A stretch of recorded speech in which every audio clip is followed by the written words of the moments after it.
지금까지 밝혀진 바대로는 로마서는 바울이 기록한 것으로 알려져 있습니다. 이 편지는 예수 그리스도의 종 바울은 이라고 시작됩니다. 이 편지의 기록 시기는 주후 57년경으로 보이며 기록한 장소는 바울의 3차 전도 여행의 제일 끝 목적지였던 고린도인 것으로 추정됩니다. 이 편지는 그 이름처럼 로마에 살고 있던 성도들에게 보내진 편지입니다. 바울은 로마를 꼭 방문하고 싶었고 그 후에는 서쪽으로 더 진행하여서 지금의 스페인에 해당하는 서바나까지 가기를 원했습니다. 로마서 끝부분에서 바울은 자신의 계획을 이렇게 설명합니다. 그러므로 내가 이 일을 마치고 이 열매를 그들에게 확증한 후에 너희에게 들렀다가 서바나로 가리라. 그러나 우리가 아는 것처럼 바울은 로마에서 순교당하게 되었고 서바나로 가려던 그의 꿈은 끝내 실현되지 못했습니다.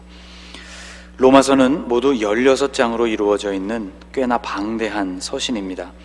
그 많은 분량을 핵심적인 내용에 따라 큰 덩어리로 나누어 보자면 1장에서부터 8장까지는 인간의 본질과 구원의 길에 대해서 설명했습니다. 인간은 유대인이나 헬라인이나 모두 죄인이라는 것, 이 타락한 죄인이 구원에 이르는 것은 율법을 행하는 것과 같은 행위를 통해서가 아니고 오직 예수님께서 행하신 구속사건을 믿는 일을 통해 가능하다는 것을 말하고 있습니다. 9장에서부터 11장까지는 유대인과 이방인이 얻을 구원에 관해서 기술하고 있습니다. 유대인에게 먼저 구원의 기회가 주어졌지만 그들이 이 기회를 거부해버리므로 구원의 기회가 이방인들에게로 돌아가게 되었다는 것. 그러나 이스라엘에도 남은 자가 있어서 이방인의 수가 차게 되면 이스라엘에도 구원이 이르게 될 것을 설명했습니다. 그리고 12장부터 끝장까지는 그리스도인의 삶에 관한 말씀입니다. 이렇게 구원을 받은 그리스도인이라면 마땅히 어떻게 살아야 하겠는가에 대한 권면을 하고 있습니다. 오늘 본문은 이 가운데 속한 부분으로 이방인을 구원하신 하나님의 은혜를 설명하고 있는 본문입니다. 바울은 이 편지 서두에서 편지를 받아볼 사람들이 로마에 있는 성도들이라고 했습니다. 1장 7절 말씀을 보면 이렇게 기록하고 있습니다. 로마에서 하나님의 사랑하심을 받고 성도로 부르심을 받은 모든 자에게 하나님 우리 아버지와 주 예수 그리스도로부터 은혜와 평강이 있기를 원하노라. 여기서 로마에서 하나님의 사랑하심을 받고 성도로 부르심을 받은 모든 자란 로마 교회 공동체를 시작한 유대인들과 후에 복음을 듣고 이 공동체에 합류하게 된 이방인들 모두를 의미했습니다. 바울은 유대인과 이방인들의 관계를 비유를 들어서 설명했는데 그 비유의 소재는 식물을 키울 때 사용되는 접붙임이라는 기술이었습니다. 백과사전에서 접붙이기를 찾아보니 접붙이기란 서로 다른 두 개의 식물을 하나의 개체로 만드는 재배 기술을 말한다고 설명하고 있습니다. 뿌리를 남겨서 영양분을 공급해주는 바탕나무가 되는 대목과 붙여지는 가지인 수목을 서로 연결하는 것이 바로 접붙이기이죠.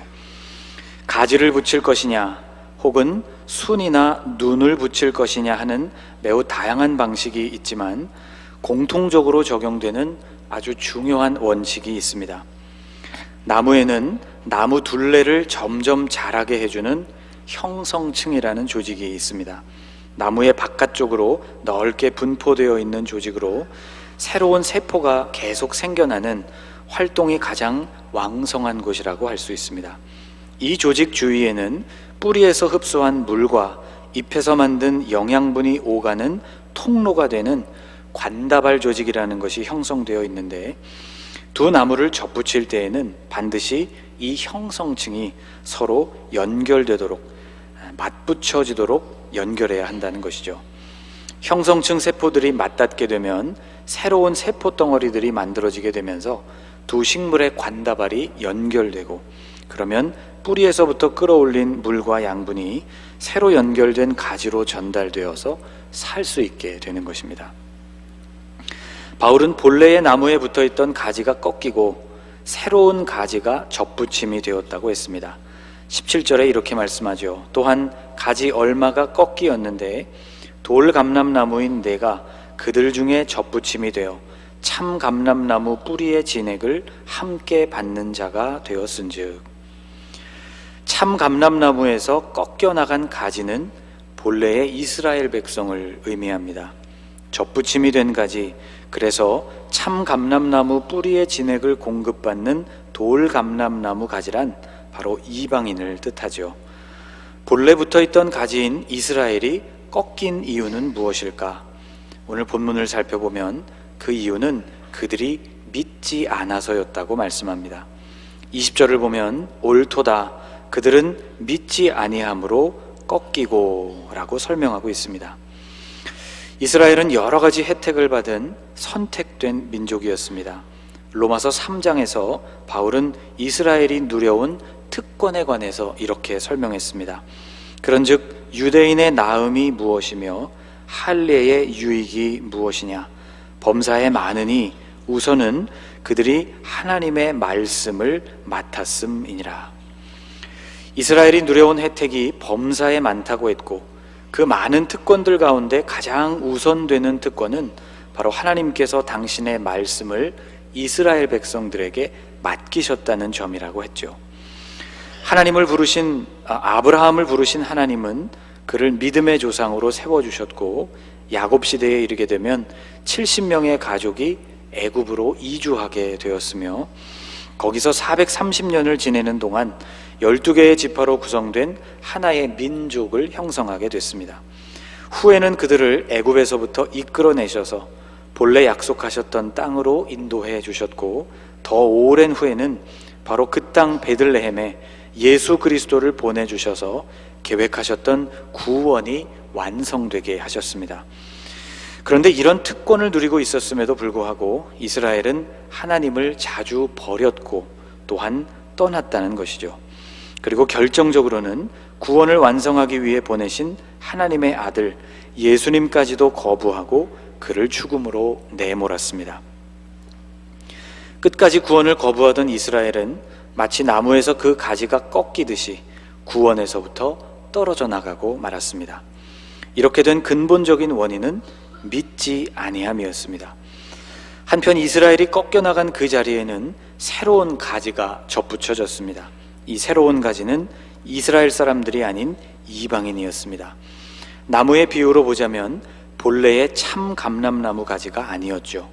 새로 접붙여진 가지는 놀랍게도 돌 감람나무 가지였습니다. 달고 맛있는 열매를 맺는 나무에는 참포도, 참다래, 참배와 같이 참이라는 이름이 붙습니다. 반면 그렇지 않은 나무에는 돌배와 같이 돌이라는 이름이 붙죠. 그러니까 참 감람나무 가지인 이스라엘 백성들이 꺾여나간 곳에 돌 감람나무 가지인 이방의 백성들이 접붙임을 받게 됐다는 것은 좋지 않은 나무를 좋은 나무에 접붙였다는, 누가 보아도 일반적인 상식이나 순리에서부터 어긋나 있는 조치였습니다. 그런데 그것이 가능했던 이유는 바로 믿음이라는 기준 때문이라는 것이죠. 여러분 20절을 다시 보십시오. 옳도다 그들은 믿지 아니함으로 꺾이고 너는 믿음으로 섰느니라. 꺾여나가느냐 접붙임을 받느냐라는 이 중요한 차이를 만드는 기준은 다름 아닌 믿음이었습니다. 사도 바울은 믿음의 유무에 따라 결과가 이렇게 달라지는 그 과정에서 서로 다른 것을 선택한 사람들에게 적용되는 하나님의 성품도 역시 다르다고 설명하고 있습니다.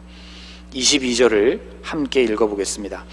그러므로 하나님의 인자하심과 준엄하심을 보라. 넘어지는 자들에게는 준엄하심이 있으니 너희가 만일 하나님의 인자하심에 머물러 있으면 그 인자가 너희에게 있으리라. 그렇지 않으면 너도 찍히는 바 되리라. 여기 하나님의 두 가지 성품이 등장합니다. 하나는 인자하심이라는 성품이고 또 다른 하나는 준엄하심이라는 성품입니다. 인자하심이라고 번역된 헬라어는 크레스토테스라는 말인데 이 말은 선함 또는 친절함을 뜻하는 단어입니다. 준엄하심이라고 번역된 단어는 아포토미아라는 단어인데 이 말의 뜻은 날카로움을 뜻하는 말이죠.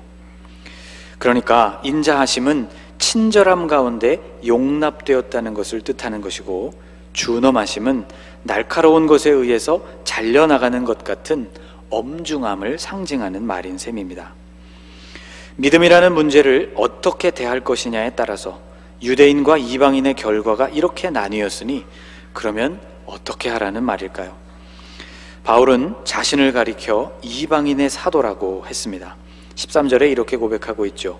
내가 이방인인 너희에게 말하노라. 내가 이방인의 사도인 만큼 내 직분을 영광스럽게 여기노니. 바울은 자신이 이방인들을 위해 사도가 된 것을 영광스럽게 생각했습니다. 그러나 그의 마음은 유대인들의 구원을 위해서도 간절했습니다. 그들은 자신의 동족이었기 때문이죠. 그는 이스라엘이 자신들에게 주어진 구원의 기회를 이방인들에게 양보해버린 것을 후회하게 되기를, 또 그 일을 시샘내기를 바랬습니다.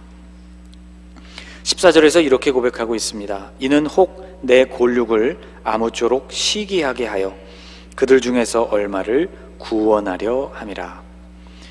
자신의 고륙인 이스라엘 백성들을 위해서라면 그들의 시기심을 자극해서라도 그들을 구원의 길로 인도하고 싶었던 것이죠.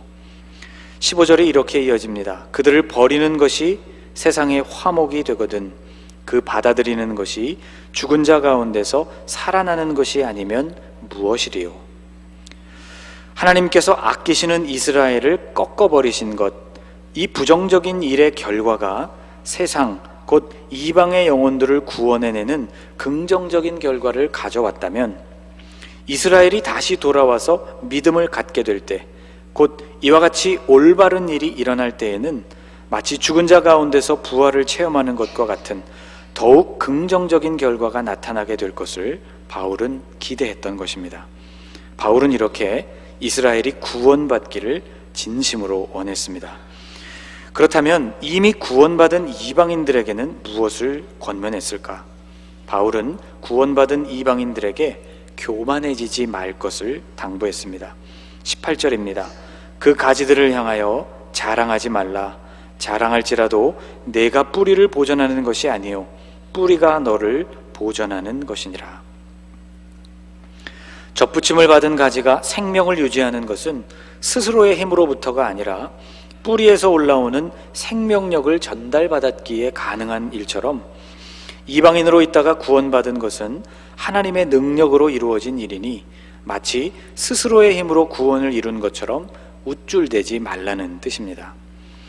또 바울은 높은 마음을 품지 말라고 했습니다. 20절 말씀을 같이 읽어보겠습니다. 옳도다. 그들은 믿지 아니함으로 꺾이고 너는 믿음으로 섰느니라. 높은 마음을 품지 말고 도리어 두려워하라.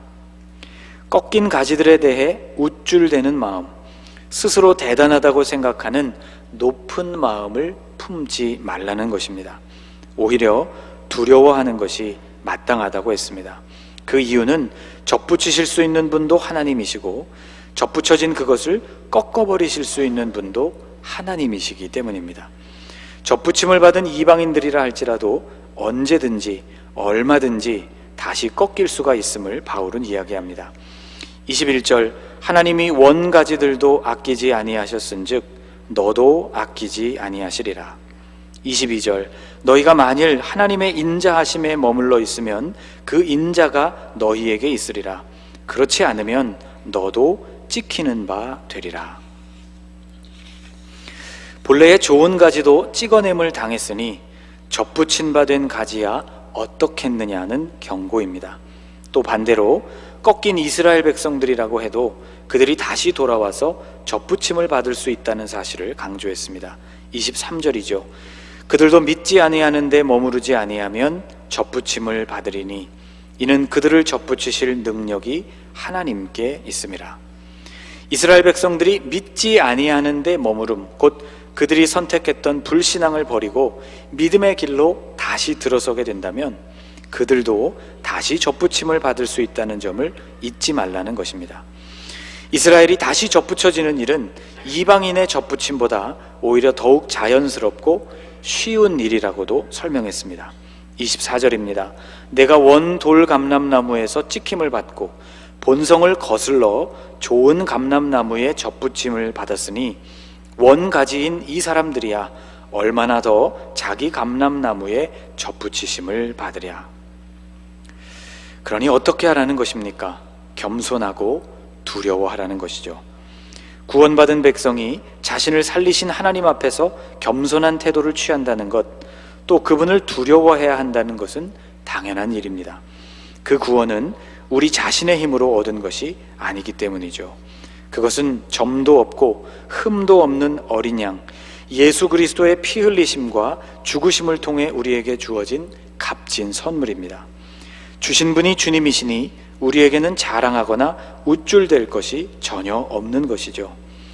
바울은 에베소 교회 공동체를 향해서도 같은 내용의 편지를 보냈습니다. 에베소서 2장 8절 이하에 이렇게 편지하고 있습니다. 너희는 그 은혜에 의하여 믿음으로 말미암아 구원을 받았으니 이것은 너희에게서 난 것이 아니요 하나님의 선물이라. 행위에서 난 것이 아니니 이는 누구든지 자랑하지 못하게 함이라. 구원은 우리의 행위로 얻은 것이 아니고 은혜로 주어진 선물이기 때문에 우리가 자랑할 것이 없다는 말씀입니다. 사랑하는 여러분, 우리는 하나님의 인자하심을 누리고 있습니다. 그 사랑을 의지하고 그 사랑 안에 머물러 있으면 하나님의 인자하심을 계속해서 누릴 수가 있습니다. 그러나 넘어질 수도 있다는 것을 기억하십시오. 구원에 대하여 감사하는 마음을 갖지 못하고 높은 마음을 품어 교만하게 된다면 우리에게도 하나님의 준엄하심이 적용될 것입니다. 꺾인 가지처럼 예수 그리스도의 생명에서부터 단절되고 말 것입니다. 맥주감사 주일로 가는 5주간의 여정이 시작되었습니다. 오늘부터 시작되는 이 첫 번째 주간에는 우리에게 베푸신 하나님의 인자하심, 우리가 한 일이 아무것도 없음에도 불구하고 우리 안에 있는 그 부족한 믿음을 보시고 우리를 구원하신 그 하나님께 감사를 드립시다. 하나님께 감사할 수많은 제목 가운데 빠질 수 없는 중요한 제목이 바로 우리를 구원하신 것에 대한 감사입니다. 본래의 가지가 아니었던 우리, 돌 감람나무 가지와 같았던 우리를 당신의 생명나무에 접붙이셔서 그 영원한 생명을 누리게 하신 은혜, 그 사랑을 감사하고 찬송하는 일이 바로 우리의 평생에 이루어져야 하는 과제입니다. 높은 마음이 아니라 두려운 마음을 품게 되시기를, 당연하게 여기는 마음이 아니라 감사하는 마음을 품게 되시기를, 하나님의 준엄하심 아래에서 꺾이는 자가 아니라 그 인자하심 아래에서 계속해서 생명을 누리는 자가 되시기를 주님의 이름으로 축복합니다. 기도하겠습니다.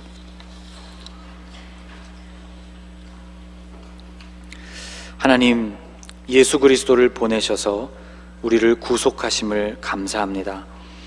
돌 감람나무 가지와 같던 우리를 부르셔서 참 감람나무의 뿌리 진액을 함께 받는 자가 되게 하심을 감사합니다. 하나님의 준엄하신 심판이 아니라 그 인자하심 안에 머물게 하시니 감사합니다. 주님, 우리로 높은 마음을 품지 않고 두려워하게 하옵소서. 당연하게 여기는 마음에서 비롯된 냉랭한 삶이 아니라 감사하는 마음에서부터 말미암은 뜨거운 삶을 살아가게 하옵소서. 예수님의 이름으로 기도하옵나이다. 아멘.